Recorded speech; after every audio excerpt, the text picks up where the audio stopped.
Yeah. You might choose, I mean, you probably do a lot of hard things. You're an extremely productive individual, which means by definition, you're doing something that is challenging in order to reach the next horizon. That's all I do. I don't like to do things that are easy. I don't like things that are easy. I don't do a fucking single, other than like love my family, there's not a thing that I do that's easy. Yeah. Everything else I do is hard. And the only reason why the things that I do which are easy, it's because I put in the work to make them easy. Whether it's stand-up comedy or martial arts or anything. That's a good way to put it. That's all it is. The reason why they're fairly easy, like if I roll with a white belt, it's fairly easy.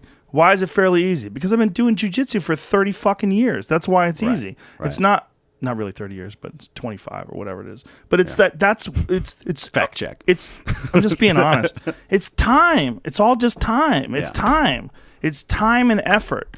But you have to put in time and effort. And the problem with this world today is there's so many people that are given participation trophies, and they tell you you're special, period. And you're a fucking curve model. You don't have to lose weight. You're a this, you're a that. Everyone's amazing. Everyone is amazing in their potential. Everyone is amazing. It's the worst thing you can tell somebody, right? Though. And the worst thing you tell someone is they're great without doing any work. The self-esteem movement is detrimental. You should have high self-esteem no matter what. You're perfect the way you are. Your truth is what matters. Just tell us your truth, and we will mirror it for you. I think we need two things. We need both. We need you're okay. Everyone has been in a down state. Everyone has been low. Everyone has failed. Everyone has been weak. Everyone has been unworthy or felt terrible or just fell short of their goals. But you're still loved as a member of the community. But here's how you can feel better about yourself. And one of the best ways to feel better about yourself is to push yourself into a realm where you didn't know that you had the capacity or the fortitude to enter.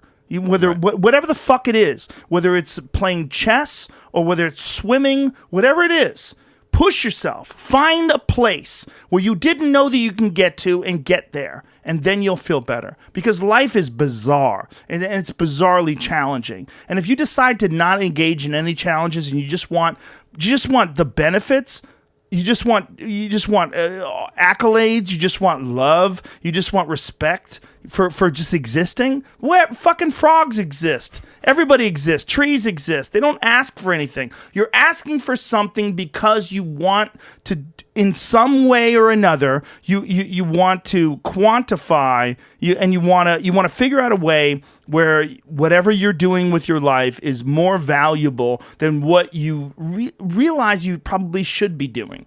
What you should be doing is pushing yourself. What you should be doing is trying to figure out what makes you satisfied. There's lows and highs. There's peaks and valleys. And unless you experience those valleys, you don't understand and you don't appreciate the peaks. And some people don't want to experience the valleys. They don't want to experience failure. They don't want to experience the uncomfortable feeling of pushing themselves. They don't want to experience that the darkness of not knowing if you can keep going.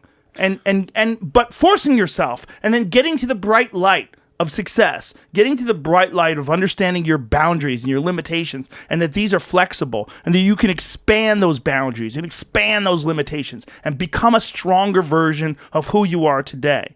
But people don't like that because it makes them uncomfortable. So what they want to do is chastise all the people who are calling out for them to be better and get angry at all the people that are forcing them into a position where they have to look at themselves objectively and understand that they've got some flaws. But we all have flaws. But a guy like you, who's been through BUD/S, who's a Navy SEAL, who's wearing an eye patch for a fucking reason because you're blown up, right? You're a guy who understands the real physical consequences of actual danger and real work, real hard work, and overcoming those things. And a lot of people don't like that. They don't like being forced to acknowledge the fact that some people have experienced things that they couldn't possibly understand and they couldn't possibly comprehend. Yeah, there's a lack of perspective out there.